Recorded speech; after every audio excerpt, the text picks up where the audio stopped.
Aib Marcel Widianto dibongkar Raffi Ahmad. Sikap kepura-puraan Marcel Widianto seakan suka dengan Shelin Evangelista akhirnya dikuak oleh suami Nagita Slavina, Raffi Ahmad. Ketahuan belangnya, Marcel Widianto tampak tak berkutik di hadapan Ruben Onsu, Raffi Ahmad, dan Shelin Evangelista.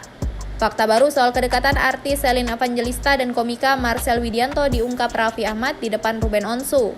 Ternyata ada cewek yang dekat dengan Marcel Widianto. Dia bukan si janda Stefan William.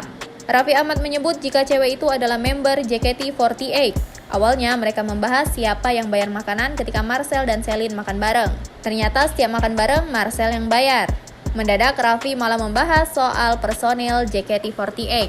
Shelin pun ternyata mengetahui soal ini. Lalu Shelin buka suara soal orang yang komentar di Instagram dan ada yang menyentil itu.